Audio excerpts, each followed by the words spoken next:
también del encuentro en este momento. Bien, para comenzar, la estructura de charla va a ser como las charlas anteriores. Va a haber una presentación de unos 40 minutos del profesor Alessandro Pinzani, para que no sea tampoco tan extenso debido a la diferencia horaria.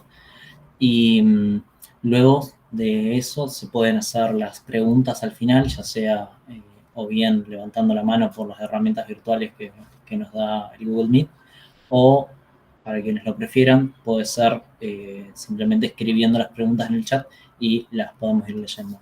El profesor Alessandro puede hablar también en portugués, así que puede ser que también haya alguna mediación de la traducción que siempre enriquece los intercambios.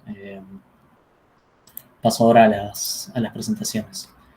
Podemos decir mucho, principalmente para presentarlo. Además de ser una gran persona, el profesor Alessandro Pinzani es profesor catedrático de Ética y Filosofía Política en la Universidad Federal de Santa Catarina, en Florianópolis, Brasil. Es profesor afiliado en el Instituto de Derecho, Política y Desarrollo de la Escuela Superiore Santa Ana, en Pisa, y desde 2006 investigador colaborador del CNPq, el Consejo Nacional de Desarrollo Científico y Tecnológico de Brasil. Obtuvo su doctorado y habilitación en filosofía en la Universidad de Tübingen. Ha sido profesor e investigador visitante en varias universidades brasileñas y europeas. Ha participado en muchos proyectos de investigación internacionales. Escribe sobre filosofía social, sufrimiento social, pobreza y teoría crítica. Entre sus libros se destacan Jürgen Habermas, de München, de 2007, and the Bulsen Moderne Demokratie, de Berlín, de 2009, Money, Autonomy and Citizenship, junto con el profesor Lea Borrego, de Springer en 2018, y Vidas Privadas, también con Leo Gego, desde el 2025. En esta charla va a comentarnos sobre algunas reflexiones respecto del tema de la pobreza y las necesidades.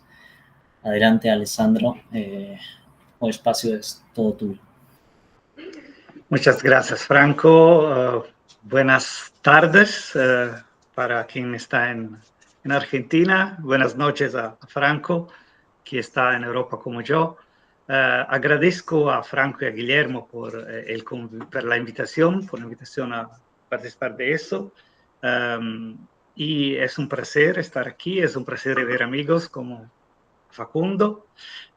Mi charla va a ser sobre el tema de pobreza y necesidades, pero como mi castellano no es tan fluente, me permitan de leer el texto. Le prometo que no, bueno, espero que no se aborrezcan, se aborran demasiadamente. Bueno, ¿cuál es el tema que yo quiero discutir con vosotros? Generalmente, el tema de la pobreza se aborda desde la gramática de los derechos. O sea, la pobreza se ve como una violación de los derechos humanos fundamentales o de la autonomía de los individuos. Este enfoque no es incorrecto en sí mismo. Sin embargo, en ciertos contextos puede ser menos eficaz de lo que se imagina, ya que las propias personas que viven en situación de pobreza no siempre conciben su condición en términos de privación de derechos, sino en términos de imposibilidad de satisfacer sus necesidades más básicas. En esa ponencia discutiré las razones por las cuales deberíamos pasar a emplear una gramática de las necesidades para construir una visión crítica de la sociedad junto con las personas que son víctimas directas de las desigualdades sociales y de los mecanismos de marginación y empobrecimiento. A continuación, dado que en este contexto resulta imposible desarrollar una teoría completa de las necesidades, presentaré algunas consideraciones sobre el carácter social y político de las mismas. Entre 2006 y 2019, participé en 2 proyectos de investigación de campo centrados en los efectos de la pobreza sobre la subjetividad de personas que viven en condiciones de extrema privación. En el primero, junto con colegas sociólogos, principalmente la profesora Valkyria León Rego, investigamos los impactos del Bolsa Familia, que es el mayor programa de transferencia condicional de renta de Brasil. En el segundo, exploramos las causas sistémicas de formas específicas de sufrimiento social, en particular en zonas rurales de Brasil, las más pobres del país. Un principio metodológico central de nuestro enfoque fue el imperativo de escuchar primero. Permitimos a los participantes describir sus propias situaciones antes de formular cualquier interpretación teórica. Realizamos entrevistas extensas, a menudo volviendo a conversar con las mismas personas a lo largo de varios años. El objetivo era dar voz a quienes rara voz o nunca son consultados cuando se diseñan las políticas sociales. Individuos que con frecuencia son silenciados por los propios funcionarios encargados de atender sus necesidades. También procuramos evitar la mirada cosificante que concibe a los pobres como simples objetos de estudio. En ese contexto, la cosificación no es solo un riesgo teórico, sino una condición estructural. La sociedad brasileña suele tratar a sus miembros más vulnerables como vidas inútiles o meros destinatarios de políticas, es decir, como cosas, objetos, y no como personas, como sujetos. Claramente, podría sostenerse que la cosificación es un rasgo general de las sociedades capitalistas, donde los individuos son reducidos a funciones dentro del proceso de valorización de capital. Somos productores, consumidores, capitalistas, trabajadores, etc. Sin embargo, la mayoría de las personas en las sociedades capitalistas todavía se perciben a sí mismas como agentes libres con un valor intrínseco. En cambio, muchas de las personas que entrevistamos, en su mayoría, en su casi totalidad, mujeres, y hay una razón para eso, el programa Bolsa Familia tiene principalmente a las mujeres como destinatarias.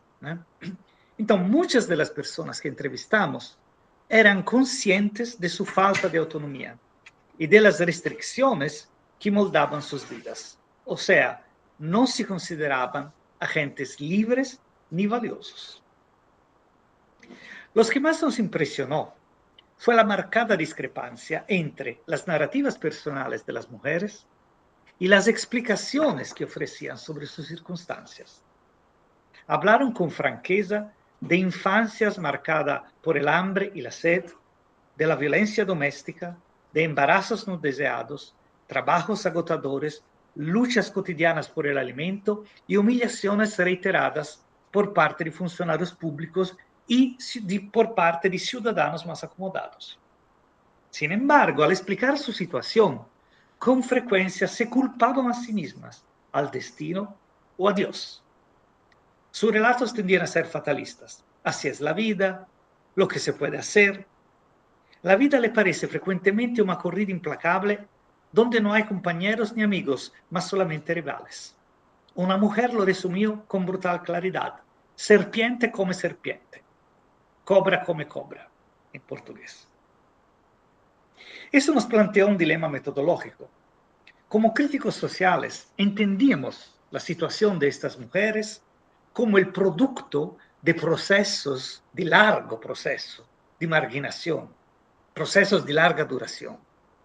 Un caso paradigmático de injusticia y privación histórica y estructural.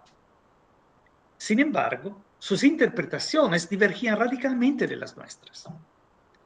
No enmarcaban su sufrimiento como social o sistémico, sino como una desgracia individual. La mayoría no se identificaba como parte de un grupo o clase en el sentido marxiano o weberiano, ni reconocía su pobreza como vinculada a desigualdades estructurales. Las atribuía más bien a la mala suerte, a la voluntad divina o al fracaso personal, en particular a su falta de educación o habilidades. En ninguna de nuestras entrevistas, y fueran centenas, apareció la palabra injusticia. Esa brecha interpretativa fue profundamente perturbadora. No podríamos simplemente descartar sus explicaciones como ignorancia sin incurrir en lo que Miranda Frichte, entre otros, denomina de injusticia testimonial, o sea, el agravio de deslegitimar al testimonio de alguien debido a prejuicios sobre su credibilidad. Al mismo tiempo, estábamos convencidos, sobre la base de nuestra formación académica, de que su pobreza era estructuralmente producida y estaba históricamente arraigada. Pero podíamos aceptar sus explicaciones al pie de la letra, aun cuando evidentemente reproducían la narrativa cultural dominante y errónea de la responsabilidad individual. Según esta visión, que las encuentran continuamente en su entorno social, en los medios, las iglesias, las instituciones públicas, las escuelas, la pobreza es un fracaso personal, incluso cuando resulta de haber nacido en circunstancias de pobreza intergeneracional, como era el caso de todas las mujeres que entrevistamos. Todas ellas nacieron en familias pobres y se quedaban en situación de pobreza. Los medios de comunicación brasileños celebran con frecuencia historias de individuos excepcionales que salieron adelante gracias a su esfuerzo y determinación. El recolector de basura que se convierte en empresario exitoso, la hija de campesinos pobres que se gradúa en medicina en la mejor universidad del país, etc. Incluso las iglesias neopentecostales que estas mujeres frecuentan en su mayoría, especialmente aquellas influenciadas por la llamada teología de la prosperidad, suelen reforzar este mensaje. La pobreza es un castigo individual por falta de fe o por falta de empeño. Pero eso justificaba desconsiderar las explicaciones de estas mujeres. Al considerarlas víctimas ignorantes y pasivas del discurso hegemónico, no corríamos el riesgo de repetir el mismo silenciamiento que intentábamos evitar cuando decidimos oírlas. Llegamos a la conclusión que tales explicaciones no reflejaban ignorancia ni pasividad. Más bien, sus perspectivas habían sido moldeadas, sutil pero poderosamente, por una forma de alienación estructural. Con ese término nos referimos a los mecanismos que ocultan y vuelven opaca la verdadera estructura social. Aquella estructura que, sobre la base de una distribución profundamente desigual de los recursos económicos, epistémicos, sociales y políticos, empuja a millones de personas a una situación de pobreza y precariedad sin que hayan hecho nada para merecer este destino. Del mismo modo, casi siempre quienes poseen dichos recursos los tienen únicamente por la suerte de haber nacido en determinada familia o clase social, pero se atribuyen el mérito por su posición. ¿Por qué? Porque del mismo modo no perciben que la distribución de los recursos y de las posiciones sociales depende de una estructura y de mecanismos impersonales sobre los cuales ellos mismos no tienen control pleno. O sea, la alienación estructural no constituye un problema exclusivo de quienes carecen de educación formal, de las personas en situación de pobreza, por ejemplo. Todos los miembros de la sociedad somos víctimas de ella, en mayor o menor grado. Yo tengo incluso muchos colegas universitarios que desconocen las razones estructurales de desigualdad y de la pobreza y tienden a atribuirlas a actitudes individuales. Y nosotros, la Valkyrie y yo, como investigadores, tampoco estábamos exentos del efecto naturalizador de los mecanismos de alienación estructural, por más que logremos percibirlos en parte y desvelarlos en contextos específicos. Reconocer esto nos permitió respetar las voces de las mujeres entrevistadas y al mismo tiempo reconocer los límites de sus interpretaciones de su situación. Pero para que el diálogo fuera posible, necesitábamos un marco común, o sea, un lenguaje compartido mediante el cual ambas partes pudieran comunicarse de manera significativa, sin reproducir paternalismo ni injusticia epistémica, que sería el caso si tuviésemos dicho, bueno, yo lo sé mejor de tú, porque estás en situación de pobreza. La resolución de nuestro dilema parecía residir en el intento de situar nuestras interacciones, o sea, los encuentros, la mediación de los contactos locales, las entrevistas, los relatos escuchados, nuestras interpretaciones de estos relatos y los textos que producimos a partir de esos relatos. Entonces, situar todas estas interacciones en un contexto social más amplio, en el que tanto sus voces como las nuestras fueran tomadas en serio, pero al mismo tiempo sometidas a un proceso de relativización crítica. Aunque habitamos la misma realidad social, nuestro acceso a ella es asimétrico y en consecuencia, la aprendemos desde perspectivas distintas.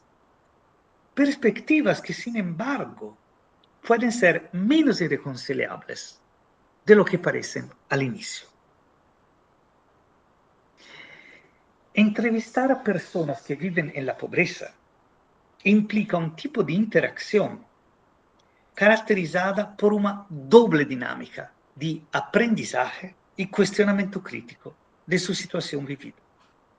Nosotros, como investigadores, no éramos receptores pasivos de sus testimonios, pero tampoco las mujeres eran meros objetos de nuestra observación.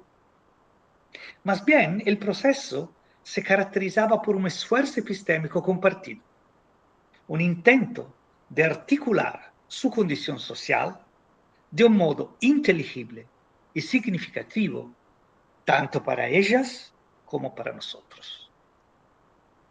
En el curso de este proceso, comenzó a emerger, pese a las dificultades señaladas, una gramática normativa hasta entonces inadvertida, que solo se volvió discernible al revisar retrospectivamente las transcripciones de las entrevistas, la gramática de las necesidades.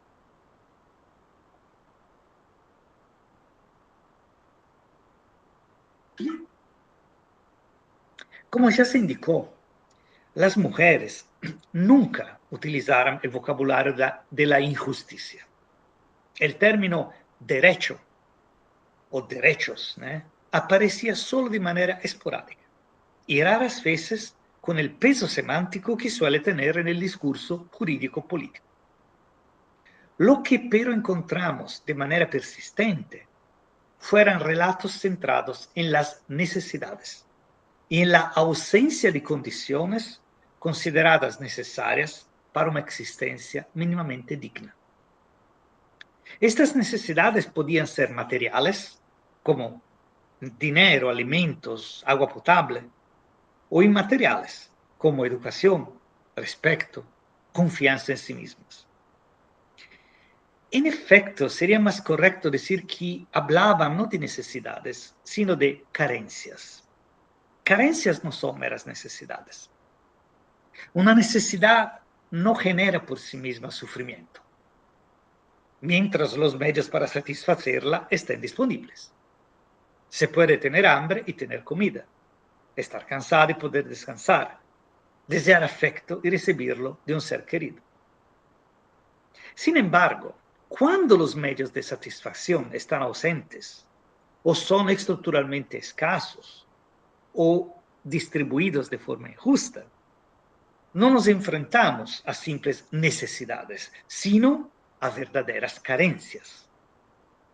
Los relatos de las mujeres eran, en casi todos los casos, testimonios de tales carencias, de la falta persistente de medios para satisfacer requisitos básicos de una vida digna, materiales o inmateriales. Y eran ellas mismas quienes definían los que necesitaban.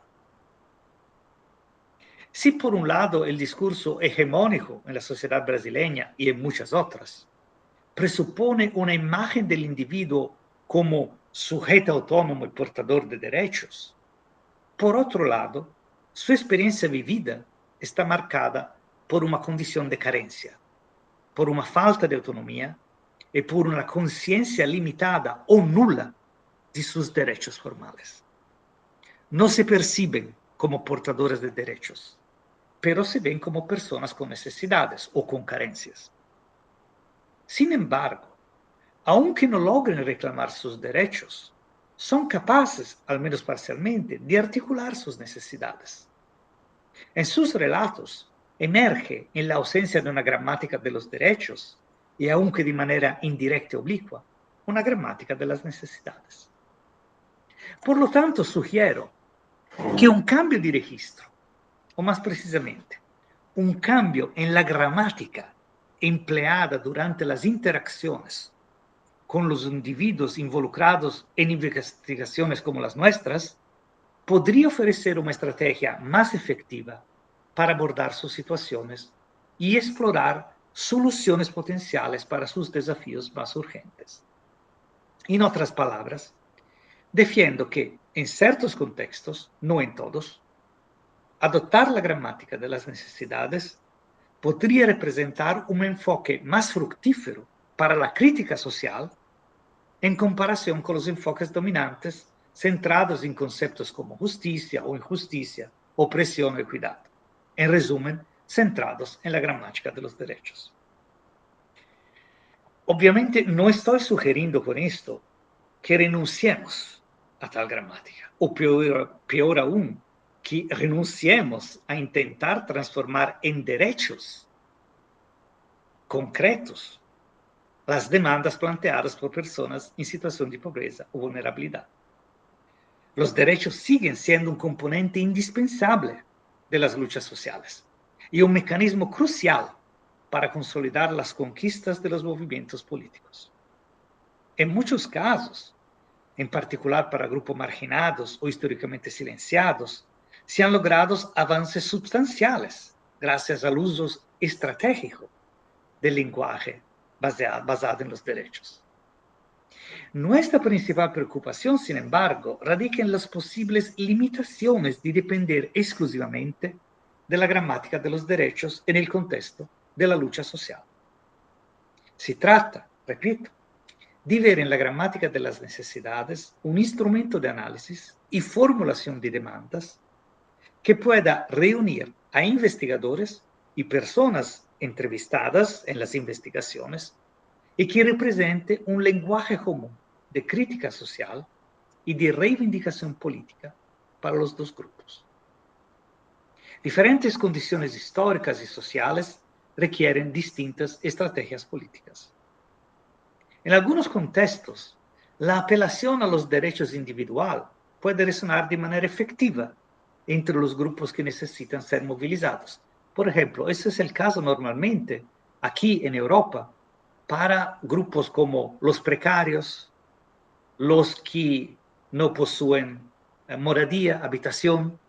Normalmente las demandas se articulan en términos de derechos.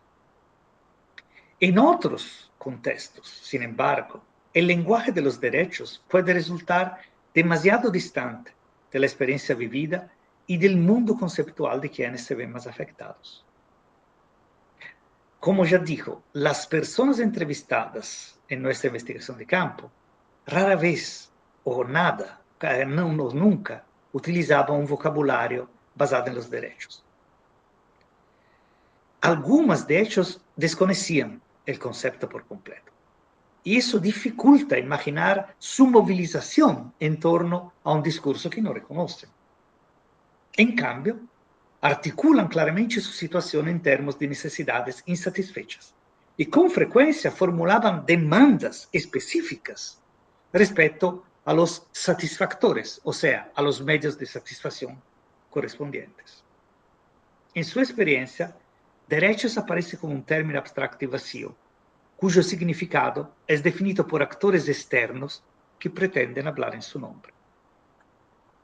Aunque las demandas relativas a las necesidades puedan en última instancia reformularse en el lenguaje de los derechos, ella debería ser el resultado de un proceso político más amplio.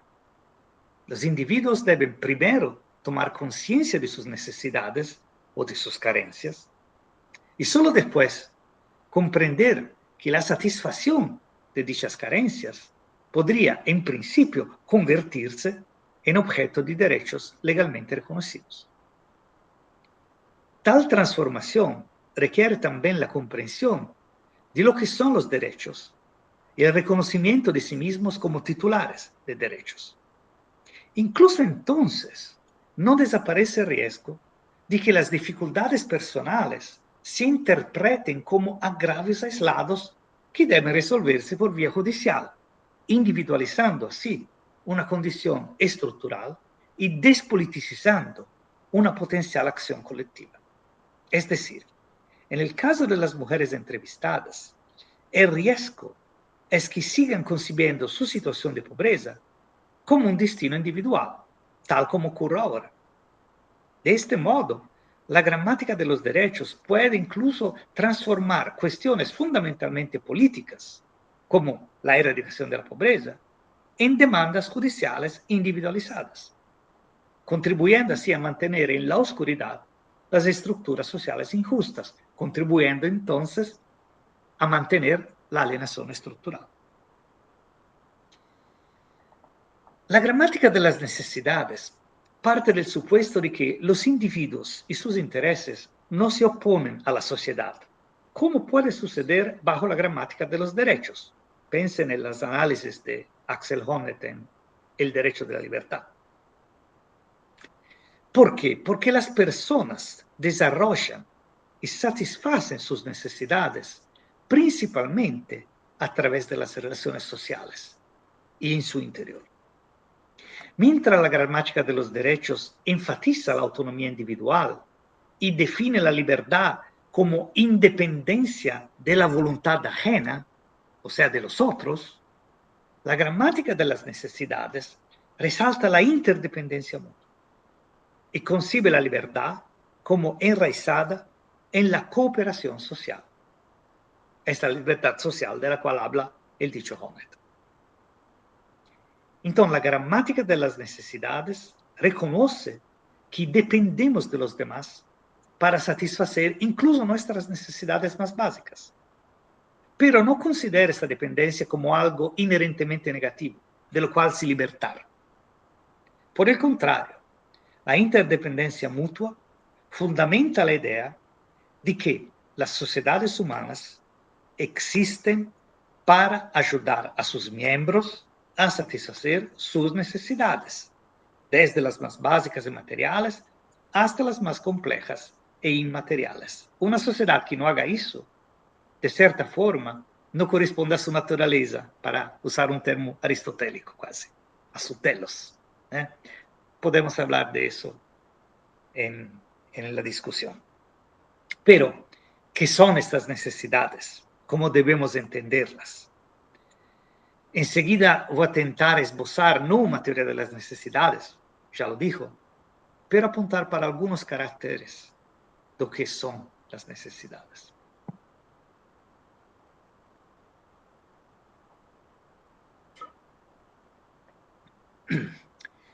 Los seres humanos no tenemos necesidades estrictamente naturales, al menos no en un sentido puro. Aunque contamos con requerimientos biológicos innegables, necesidad de comer, de reposar, de hacer sexo, su definición y satisfacción siempre están mediadas por la cultura y por lo social.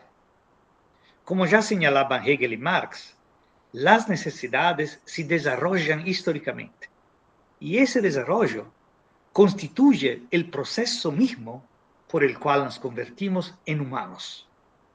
La historia de la humanidad muestra cómo las necesidades se han multiplicado y refinado con el tiempo, proceso descrito por Hegel en su filosofía del derecho. Si nuestro comportamiento estuviera fijado genéticamente, o sea, si nuestras necesidades fueran exclusivamente naturales, seguiríamos actuando como los primeros Homo sapiens, no solamente teniendo las mismas necesidades, sino utilizando los mismos medios para satisfacerlas. Pero, a diferencia, por ejemplo, de las abejas, que construyen su colmena siempre del mismo modo, los humanos hemos desarrollado miles de formas de alimentarnos, vestirnos o habitar. Esta plasticidad es lo que define a nuestra especie y explica la enorme diversidad cultural que conocemos. Ahora bien, esta capacidad de generar nuevas necesidades y nuevos satisfactores no significa que estemos fuera de la naturaleza. Más bien, constituye parte de nuestra naturaleza como especie. El problema es que alimenta la ilusión de un excepcionalismo humano que legitima la explotación indiscriminada del medio ambiente. Y ese es un riesgo que tenemos que evitar, obviamente. Sin embargo, la oposición entre naturaleza y cultura se basa en una premisa falsa. La idea de que la cultura sería de algún modo antinatural. Este supuesto sustenta tanto un naturalismo ingenuo, lo por ejemplo de los psicólogos evolucionarios, como un culturalismo ingenuo de muchos pensadores, vamos a decir, posmodernos, para utilizar un chabón. En contraste, somos animales culturales. La cultura es la consecuencia inevitable de las características naturales evolucionadas de la subespecie Homo sapiens sapiens. El rasgo definitorio de nuestra subespecie es la capacidad de interpretar nuestra conducta ofreciendo explicaciones y razones. Gracias a esta capacidad reflexiva, o sea, gracias al lenguaje, fundamentalmente, los individuos adquieren distancia respecto de sí mismos, contemplando sus acciones desde un punto de vista externo. Al hacerlo, buscan explicaciones para sus características y, principalmente, y es eso que nos interesa, para las necesidades a las que están sujetos. O sea, nuestra naturaleza de animales culturales nos lleva a interpretar culturalmente, a intentar explicar y no simplemente a explicar nuestras necesidades en vez de simplemente satisfacer. De este modo, los mecanismos naturales son reinterpretados y potencialmente transformados a través del significado cultural, exactamente como lo hacen las mujeres entrevistadas en nuestras investigaciones. Ellas ofrecen una interpretación de sus necesidades. No se limitan a decir, tengo hambre. Ese es el punto. Aliás, nuestras necesidades animales, en comillas, son siempre interpretadas culturalmente. La necesidad básica de una alimentación adecuada, por ejemplo, se entiende generalmente como la necesidad de tener libre acceso a los alimentos considerados más deseables por los propios individuos. Nadie aceptaría, salvo en casos excepcionales, que esta necesidad se satisfaciera mediante la distribución de raciones animales o de fórmulas nutritivas que simplemente contuvieran las calorías y sustancias necesarias. Eso se acepta cuando hay una catástrofe natural.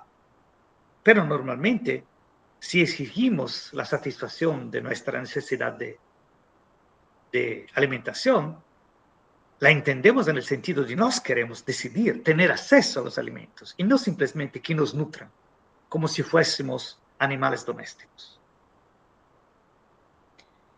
En el caso de las necesidades inmateriales, la dimensión cultural resalta de manera inmediata y no necesito hablar mucho de eso.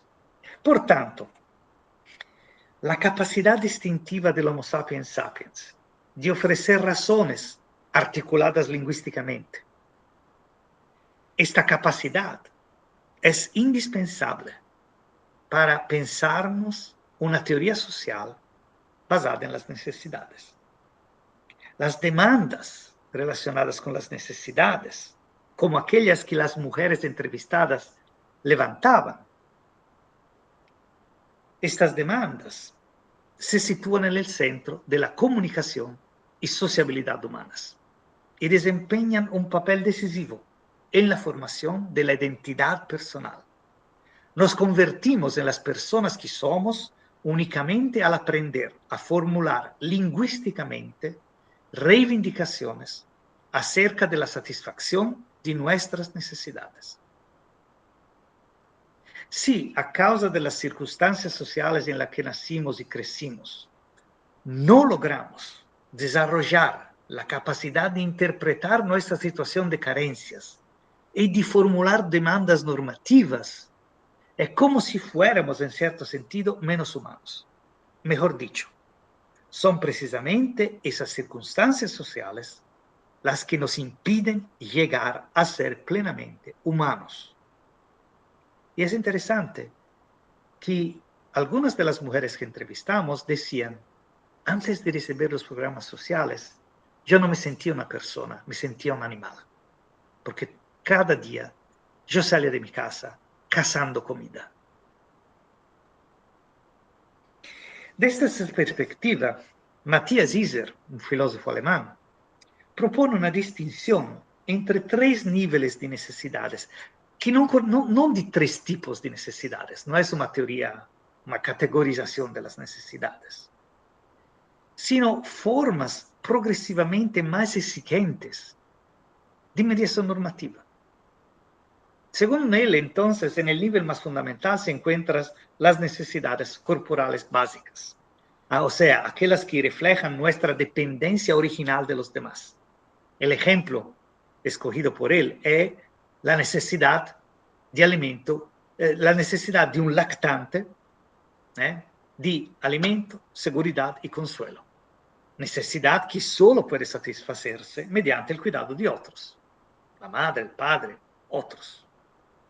En esta etapa temprana, el lactante expresa su solicitud de ayuda para que alguien satisfaga sus necesidades corporales básicas por medios no verbales, como el llanto o los gestos, sin la capacidad de ofrecer razones o justificaciones. En ese sentido, es mismo una dimensión animal, como cuando el gato nos pide comida.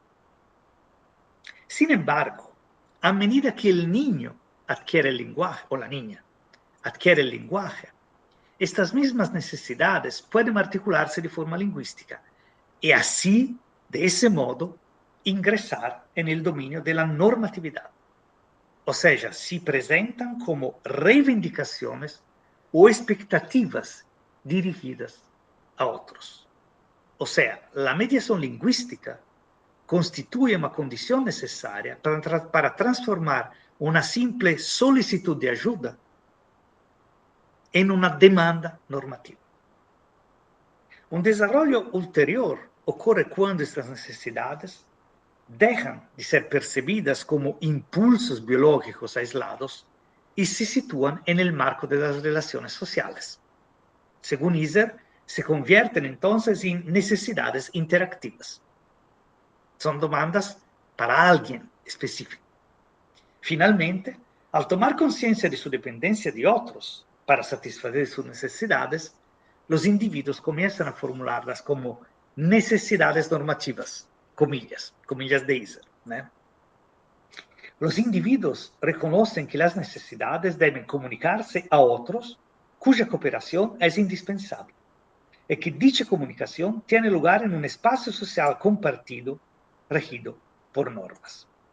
En otras palabras, al hacernos conscientes de que estamos insertos en un contexto social más amplio y dependemos de los demás, pasamos del llanto prelingüístico del lactante pidiendo ayuda a una reivindicación normativa mediada lingüísticamente y culturalmente, dirigida a quienes necesitamos para cooperar. Este cambio marca la transición de simplemente tener necesidades, como la de cuidado, de afecto, a ser capaces de articularlas como demandas normativas. No es el filósofo o el teórico social, quien impone una pretensión normativa sobre una afirmación descriptiva, como el lactante tiene esta necesidad, entonces debemos satisfacerla. Eso sería la falacia ser deber ser. Son los propios individuos quienes, a través del lenguaje y de la interacción social, transforman sus necesidades en reivindicaciones dirigidas a otros. Reivindicaciones que abren un espacio para la justificación, la crítica y la negociación.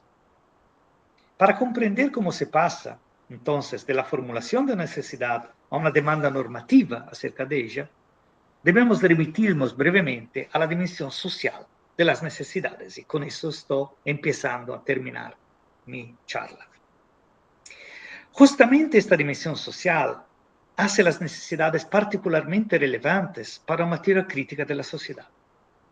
A pesar de su aparente conexión con deseos o preferencias individuales, las necesidades poseen una dimensión intersubjetiva, ya que su satisfacción, su definición y su satisfacción solo son posibles dentro de un contexto social. Entonces, la dimensión social opera en dos niveles. En primer nivel, las necesidades son inherentemente sociales porque su satisfacción depende de otros. Esto vale tanto para las necesidades materiales básicas, vinculadas a nuestra supervivencia, como para aquellas de carácter aparentemente menos básico o material. En el primer caso, de las materiales, como sostenía Hegel, en las sociedades modernas ya no es posible que un individuo produzca por sí mismo todos los medios necesarios para satisfacerlas.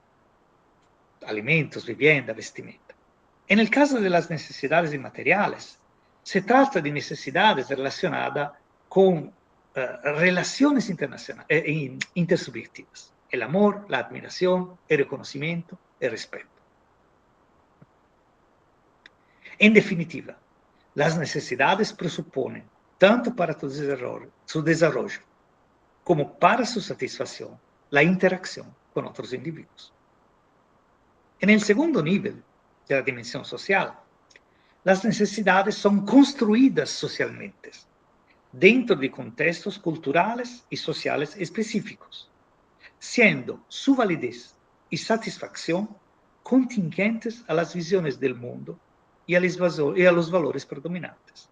O sea, la sociedad determina qué necesidades se consideran lo suficientemente relevantes como para justificar la provisión de sus medios de satisfacción por parte de instituciones y actores sociales, así como las definen qué medios de satisfacción se consideran socialmente aceptables. Por ejemplo, en el caso de la necesidad de alimentación, no se considera aceptable en la mayoría de las sociedades comer carne humana. ¿Por qué no? Así como no considera aceptable relaciones sexuales entre hijos y padres. ¿Por qué no? Además, la construcción social de las necesidades implica la definición de cuáles necesidades son aceptables, de cuáles medios son aceptables y finalmente la identificación de los actores sociales responsables de proporcionar los medios de satisfacción. Pueden ser los propios individuos, a través de una acción individual o colectiva, en las sociedades tradicionales, en las comunidades que producen los medios de satisfacción en un trabajo colectivo. En nuestra sociedad, cada uno trabaja por sí. Las familias, los estados, las iglesias, el mercado en nuestra sociedad, ¿no? O las instituciones políticas, el Estado. Por tanto, una teoría social de las necesidades debe abordar tanto la manera en que en determinada sociedad se definen las necesidades y los medios de satisfacción socialmente aceptables, como la manera en que se identifican los actores sociales encargados de proveer estos medios.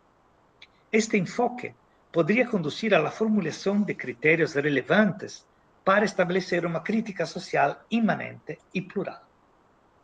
Entonces, una teoría social, entonces, Una teoría social de las necesidades permite formular diagnósticos sobre desigualdades, opresión y discriminación utilizando la gramática de las necesidades, sin con eso caer en el esencialismo de teorías tradicionales de las necesidades, las que parten de una idea de naturaleza humana fixa, o postular necesidades universales y trascendentales.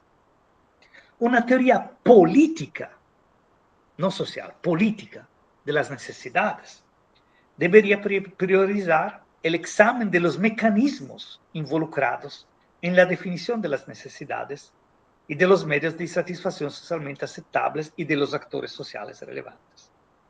Siempre debe ser posible identificar al menos un cierto número de necesidades socialmente reconocidas, cuya satisfacción debe ser garantizada por la sociedad, formando la base para luchas sobre la interpretación de necesidades, la inclusión de nuevas necesidades y la delimitación de los roles de los actores sociales.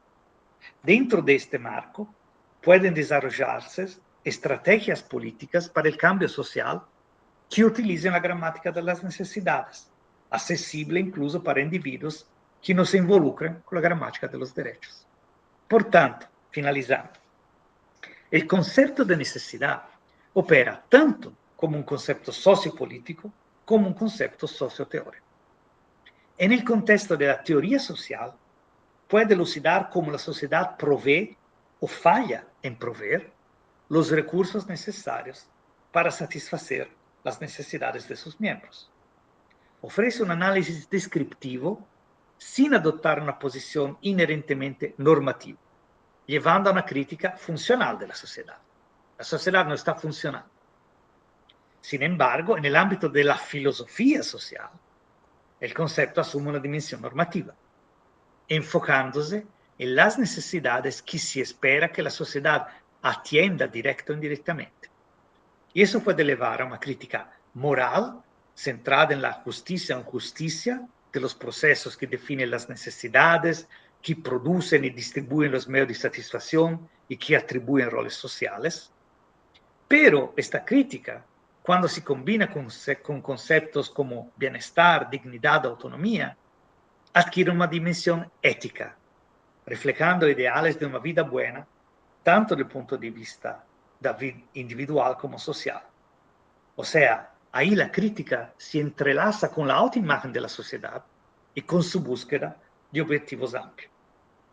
En consecuencia, la crítica de las necesidades puede extenderse al cuestionamiento de la creación de las necesidades por parte de mecanismos sociales como aquellos descritos por Marcuse en su crítica a la imposición de las falsas necesidades en el capitalismo tardío. Sin embargo, no corresponde a los teóricos decidir cuáles son las necesidades que una sociedad debería satisfacer. Siempre es posible y probable que en determinada sociedad surjan demandas de grupos sociales que reclaman nuevas necesidades o nuevos satisfactores. Desde ese punto de vista, las luchas por reconocimiento y redistribución, teorizadas por Fraser y Horner, por ejemplo, se convierten en luchas por la redefinición de las necesidades y de sus satisfactores. Así el dualismo, reconocimiento y redistribución se acaba. La sociedad no es homogénea, alberga conflictos sobre la definición y la satisfacción de necesidades distintas y a menudo contrapuestas. Y de ahí surgen luchas por la hegemonía, luchas por el poder de definir qué necesidades son relevantes y cómo deben satisfacerse. Y este es un aspecto central que una teoría social y política de las necesidades debe considerar.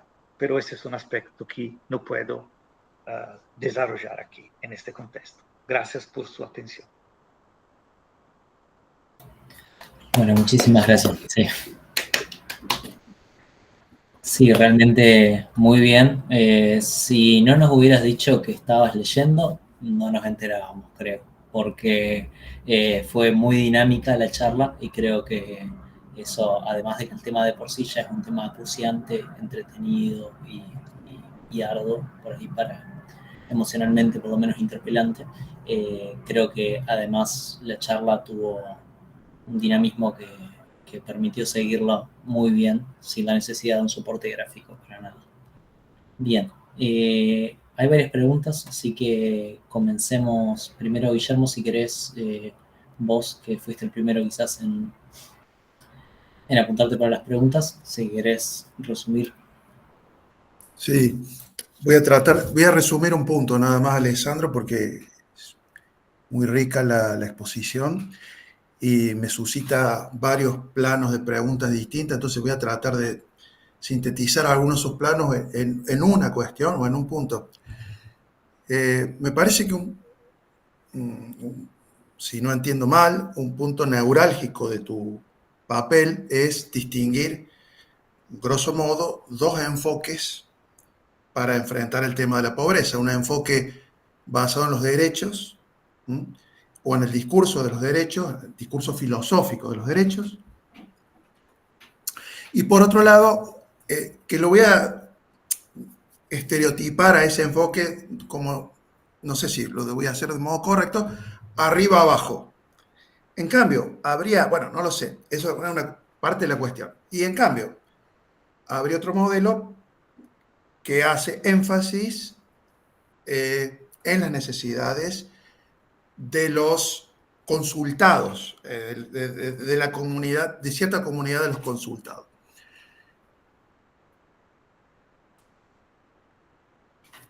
Me parece muy interesante esto, pero el punto que quería hacer, no sé si lo puedo hacer con toda precisión, es si estás trabajando actualmente en formular más explícitamente los principios de esta metodología. ¿Por qué lo digo? Porque, y acá viene el punto, primero partiste de un dilema que hasta donde creo haberte seguido, a vos mismo te resultaba aparente el dilema. Es decir, en principio parecía un dilema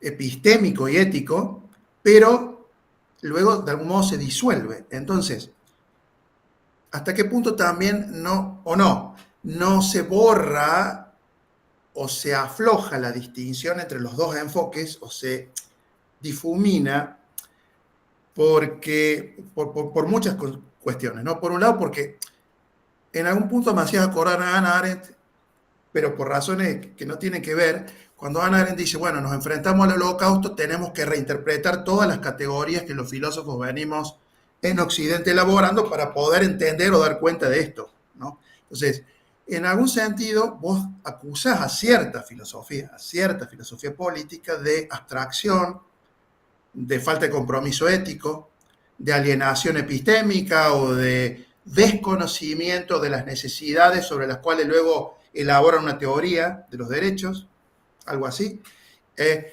Pero en algún sentido pareces hacer una tarea reinterpretativa de las categorías de la filosofía política. Apelas a Hegel, a la filosofía del derecho de Hegel, al concepto de libertad de Honneth. En algún sentido hay una perspectiva marxiana, es decir, que los necesitados se den cuenta, tomen conciencia de que están oprimidos, de que no es su culpa o de que no es la voluntad divina o de que, digamos, donde ahí el filósofo tiene como pareciera tener un rol sacerdotal, en algún sentido entrecomillado, ¿no? De buscar emancipar a los que no saben que deben emanciparse. Y eso me hace acordar a una cosa muy jodida de Hannah Arendt, cuando Hannah Arendt decía que el pobre, como vive en el reino de la necesidad, no tiene libertad, no se da cuenta de nada, las decisiones las toman otros, ¿no? O son otros los que interpretamos o traducimos o les hacemos tomar conciencia de... Es decir, entonces el punto es, en síntesis, es esta metodología, ¿en qué sentido tiene una novedad conceptual? ¿Cuál sería la articulación epistémica? Porque me parece muy interesante, es decir, me parece que es una mezcla de teoría e intervención en el mundo, de teoría y activismo, que interpela por dos lados, porque interpela al investigado, pero interpela al que investiga. Pero básicamente ese es mi punto, digamos, ¿en qué sentido una metodología con un cuerpo operacional radicalmente nuevo o es en todo caso una reinterpretación que interpela a los dos mundos, al interpelado y al que investiga? Eso era un poco el punto. Sí, gracias. No, gracias a Guillermo, porque eso me permite esclarecer mejor estos puntos. Bueno, la gramática de los derechos no es necesariamente top-down, depende mucho de las condiciones históricas. Históricamente fue. Los teóricos de los derechos individuales eran intelectuales burgueses, y ese es un discurso que históricamente siempre fue el discurso de una élite. Por eso los derechos históricamente, inicialmente, solamente fueron reservados a una élite. Eran los derechos de los cuales hablan Locke o otros, son los derechos de hombres europeos propietarios. Se quedan excluidos las mujeres, los no europeos y los no propietarios. Así que, pero en la gramática de los derechos está implícita una universalidad que permitió a lo largo del tiempo que esta gramática se tornase universal, o sea, que también mujeres, personas no europeas, individuos no propietarios pudiesen hacer suya esta gramática, hacer reivindicaciones y obtener resultados relevantes. Como ya dijo, mi foco es menos en decir en apuntar para las fallas, para los problemas de la gramática de los derechos. Y hay, ¿no? Toda la Critical Theory of Rights de los Estados Unidos en los años 80 habla de eso, que justamente se individualizan problemas políticos, etc. O si legalizan problemas políticos y sociales, etc. Bueno, sí, hay eso también, pero eso me interesa marginalmente. Lo que me interesa es exactamente encontrar un terreno común. Y es por eso que también cuando hay teóricos que dicen, estas personas tienen necesidades, y empiezan haciendo la lista. La mayoría de las teorías de las necesidades hacen listas. Pero muchos pocos de esas teorías hacen lista después de ter oído las personas con necesidades. Algunas lo hacen, pero no son los filósofos, son los sociólogos. Peter Townsend en Reino Unido, por ejemplo. Pero los filósofos nos gusta de partir de una idea de naturaleza humana o culturas humanas, Martha Nussbaum con las listas de las capacidades básicas. Así que nuevamente es el filósofo, es el teórico social que dice lo que son las necesidades. Y más una vez, está hablando la gramática de las necesidades, pero es una charla monológica. Lo que me interesa es el carácter dialógico que la gramática de las necesidades posee si la adoptamos como yo lo estoy sugiriendo, o sea, no como yo, teórico social, filósofo, cientista social, no es relevante, estableciendo cuáles son las necesidades, sino el hecho de que las personas con las cuales estoy interagiendo, con las cuales yo estoy entrevistando, con las cuales intento construir un discurso, una interpretación de su situación. Y claro, hay aquí un elemento de activismo, ciertamente. Quien se ocupa de pobreza, o se ocupa de pobreza porque considera que la pobreza es un escándalo que debería dejar de existir, o si no, no lo hace. Ocuparse de pobreza pensando que, bueno, la pobreza es un facto natural que no se puede modificar, es un no sentido. O sea, no existe la perspectiva neutra de quienes piensan que simplemente se observan los factos sociales y se describen sin todo es activismo. Incluso aquellos que dicen que no se puede ser activistas están siendo activistas en el sentido de la manutención del status quo. Y sé que eso no es tu caso, Guillermo, bien, naturalmente. Así que, claro, siempre hay un elemento de activismo. Pero el activismo puede ser top-down. Yo llego allá y explico a las personas lo que le hace falta y lo que las deberían hacer. Y a las veces, usando el lenguaje de los derechos, es lo que se pasa. O yo intento construir con esas personas un discurso sobre su situación. Entender cómo ellas ven su situación, no en términos de derechos o de injusticia, sino en términos de necesidades.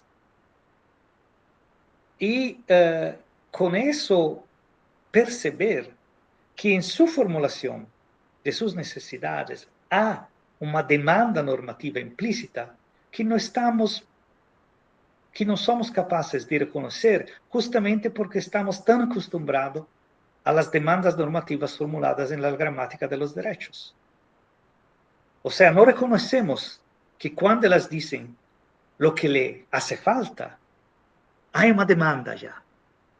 Y pensamos que es simplemente una descripción.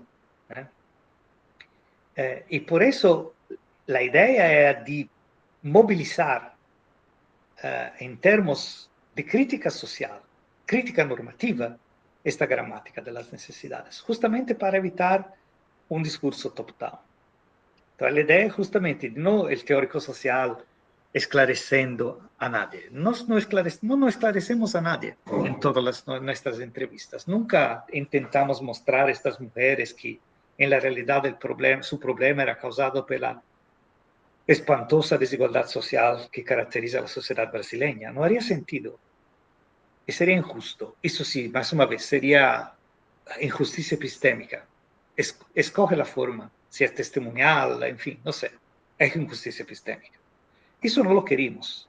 Pero al mismo tiempo no queremos quedarnos con esta impresión de que, coitadas, como se dice en portugués, ellas no entienden su situación. No, la entiende muy bien.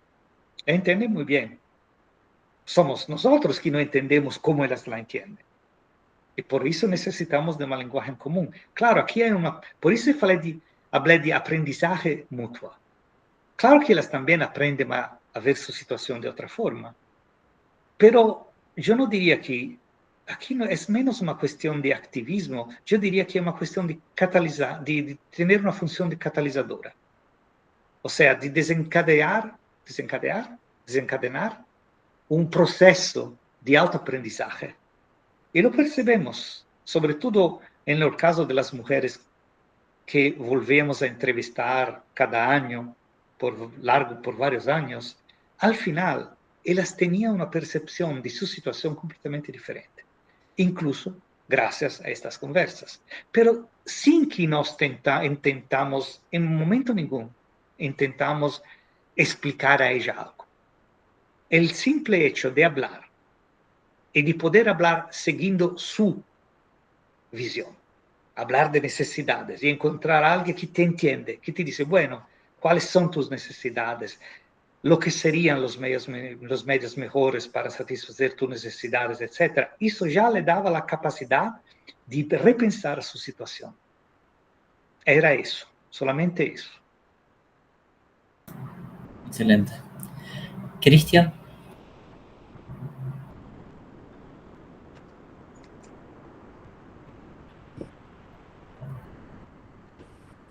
Hola, bien, aquí estoy. Bueno, muchas gracias Alessandro, muchas gracias Guillermo, muchas gracias Franco por organizar este webinario. La verdad que ha sido muy interesante y muy provocador. En un sentido, tengo dos preguntas. Una respecto a si crees que las necesidades articulan una estructura más básica sobre la cual se construye la gramática de los derechos y por lo tanto es útil porque sería común a diferentes teorías que intentan articular diferentes gramáticas. Las de los derechos es una, pero el sustrato de necesidades es en un sentido elemental y formaría parte o componente de cualquier teoría de la justicia que se articula en términos de derechos u otros como ideales, objetivos, ¿sí?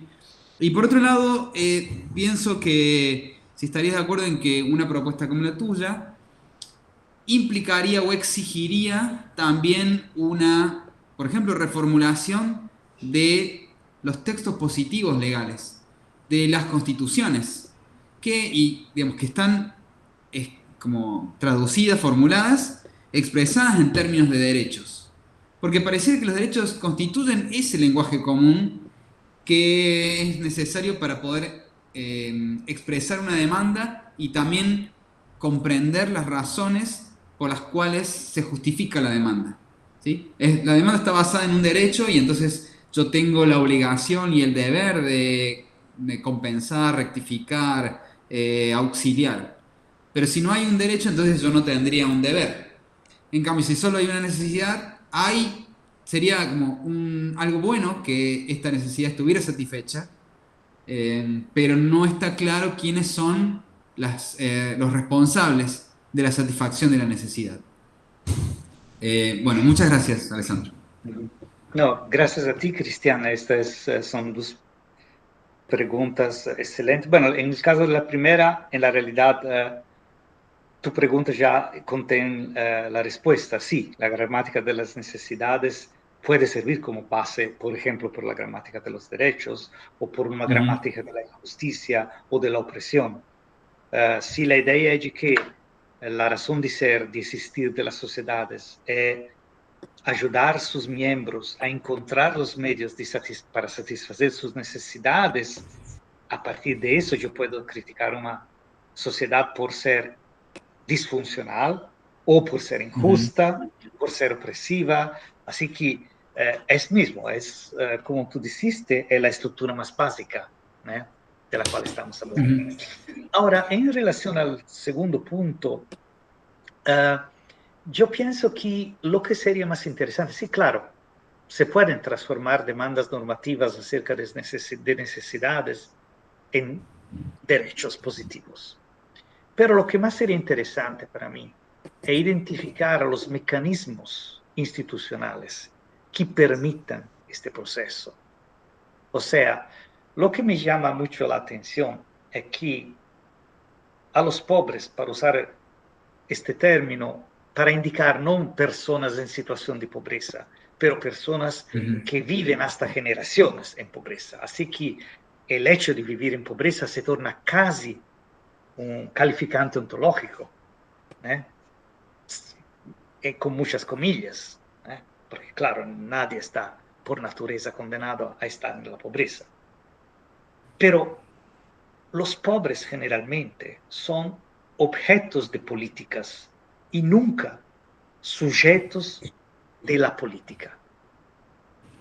O sea, si deciden los políticos con las mejores intenciones, deciden lo que los pobres necesitan y le atribuyen, por ejemplo, ciertos derechos. Entonces, lo que me interesa es desarrollar mecanismos de participación política que permitan que las demandas normativas acerca de las necesidades formuladas por las personas afectadas puedan eventualmente traducirse en demandas legales, por ejemplo, en términos de derechos individuales. Mas lo que es importante, lo que debería estar en las constituciones son estos mecanismos. Y no simplemente decir, bueno, las personas necesitan de eso y esto y aquello. Claro que se puede hacer la lista, el listazo. Todas las teorías de las necesidades hacen el listazo. Bueno, podemos hacerlo. Pero, más una vez, es el top-down.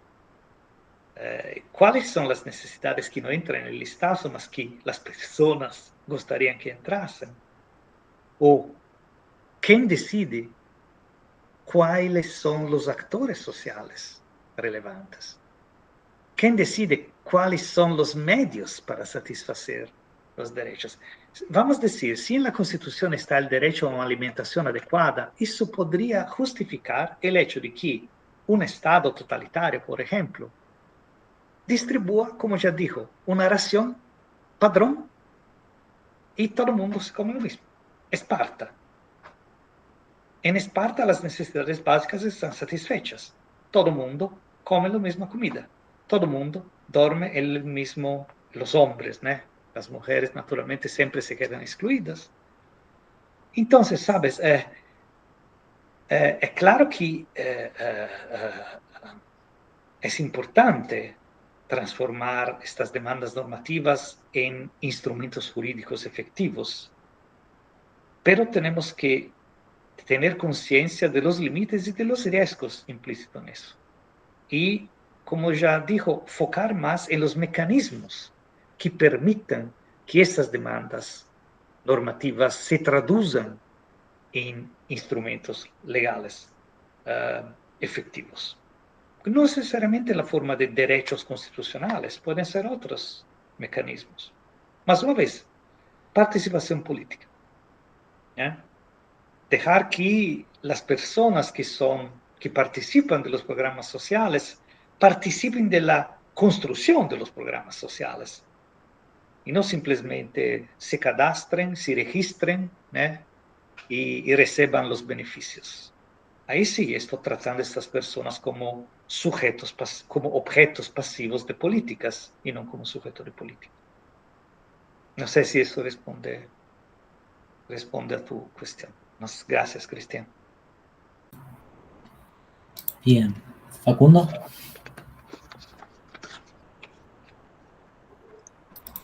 Bueno, gracias Guille y Franco por organizar esto. Hola Alessandro, ¿cómo va? Siempre es un placer hablar con un amigo de tanto tiempo. Bueno, tenés la desventaja que te estuve leyendo hace poquito, entonces tengo algunas cosas ahí como más en mente. No, pero hay dos cosas, digamos, un comentario y una pregunta. Digamos, me parece como súper interesante plantear esta idea de construir un lenguaje común de necesidades como una especie de recurso hermenéutico interpretativo, digamos, común entre un investigador y llamémoslo así, los sujetos de investigación. Me parece que es súper interesante eso, y que hay muchas razones y que hay muchos de los trabajos que se hicieron, no solo filosóficos, sino el de Narayan, que muchas veces charlábamos, qué sé yo, que me parece que se verían más enriquecidos, digamos, por un enfoque como este, y hay muchas cuestiones que se pueden seguir trabajando, pero me parece que es una muy interesante estrategia. Ahora, después en lo sustantivo, digamos, o sea, independientemente de esta cuestión del recurso dialógico, por decirlo de alguna manera, o este recurso estratégico que vos mencionabas y que me parece muy acertado, a mí me genera dos dudas que la voy a resumir en una, que es que vos muy bien pensás, digamos, que cuando hablamos de necesidades, la tarea, digamos, o el objetivo del teórico social es construir no una teoría de necesidades básicas, vinculadas nada más que con la corporalidad, digamos, y las necesidades animales, llamémosle así, o naturales del ser humano, sino que hay que construir una teoría política de las necesidades. Y yo estoy de acuerdo, digamos, con eso. Y vos mencionás, digamos, que esta teoría política de las necesidades debe dar cuenta de la construcción social de esas necesidades y que también debe incluir un destinatario del reclamo, digamos, por la satisfacción de necesidades. Entonces, con eso, digamos, uno estaría de acuerdo. Pero el problema es que empiezo a pensar que en esta teoría política de las necesidades estás incorporando buena parte de las cosas que diferencian a una sociedad basada en necesidades de una sociedad basada en derechos. ¿Se entiende, digamos, la pregunta? Es decir, cuando vos incluís, digamos, la idea de que las necesidades involucran un destinatario del reclamo, a mí me parece, digamos, que ahí ya estamos hablando de derechos y no solamente de necesidades, que ahí estamos trazando un puente que quizás sea necesario, pero que es un puente hacia otra gramática, que no nos mantenemos en el pueblo de las necesidades, sino que ahora pasamos a otro. Y que me parece, digamos, que con esto de la construcción social también está esta idea, digamos, porque Nancy Fraser decía, las necesidades es un elemento central de la política, digamos. ¿Por qué? Porque uno tiene que pensar, digamos, cuando trabaja con mujeres pobres, ¿qué necesidades son las que se satisfacen? ¿Las necesidades en tanto madre o en tanto desempleada? Que es el problema de las transferencias monetarias condicionales. ¿Qué es? ¿Es el dinero suficiente para que el hijo haga tales cosas? ¿O por el contrario, es lo que le... Bueno, entonces ahí pienso si no hay un deslizamiento que quizás lo buscas y no estaría mal, pero nada, ver si hay alguna diferencia, si, como pensás. Y, perdón, y una cosa, y me voy a tener que ir como, después de escuchar la interesante respuesta de Alessandro, me voy a tener que ir, pido perdón. Todo. Muy bien. Gracias, Facundo. Un placer reverte y oírte. Y gracias por la pregunta, porque también en este caso me permite esclarecer un punto. O sea, mi idea, hablando del carácter social y político de las necesidades, intenté utilizar un lenguaje, umas terminologías volutamente vagas, justamente porque no quería dejar la impresión de que estoy hablando exclusivamente de la realidad del Estado moderno, por ejemplo. Esa teoría social de las necesidades se aplica a toda y cualquier sociedad, o sea, incluso una sociedad tradicional, vamos a decir los Yanomami en Amazonia. E incluso la sociedad Yanomami tiene como razón de existir aquella de ayudar a sus miembros a encontrar los medios para satisfacer sus necesidades. Lo hace de forma distinta do que el Estado brasileño. El Estado brasileño es una sociedad capitalista construida basada en el mercado, en el trabajo como instrumento para adquirir el medio universal de satisfacción, que es el dinero. Bueno, aquí viene Marx, viene Smith, viene Aristóteles, no es solamente Marx que dijo eso. Pero también en una sociedad tradicional, tú tienes un proceso de definición de las necesidades que la sociedad considera aceptables, de cuáles son los medios aceptables y de quién tiene la responsabilidad de disponibilizar los medios. Por eso, este tipo de demanda normativa puede surgir y históricamente surgió, pienso que surgió también dentro de una sociedad tradicional. O sea, los miembros de una sociedad tradicional también pueden decir, bueno, ¿por qué tenemos que hacer eso en nos aquí? ¿Por qué no vamos a hacer? Ellos pueden definir nuevas necesidades, pueden decidir que algunos medios no son aceptables o viceversa, medios que no eran considerados aceptables pasan a ser aceptables. Pueden decidir que ahora el agente social que vaya a disponibilizar estos medios ya no es, por ejemplo, la colectividad, sino un cuerpo, un grupo de individuos. Así que se da aquella que llamamos de evolución social. El término es infeliz, pero sabemos de lo que estamos hablando. O sea, el destinatario de esas demandas normativas varía. En general, podemos decir, es la sociedad, que es el término más genérico posible. Pero claro, en diferentes momentos históricos, en diferentes sociedades, puede ser el Estado, puede ser el mercado, incluso en el mismo momento histórico puede ser o uno o el otro.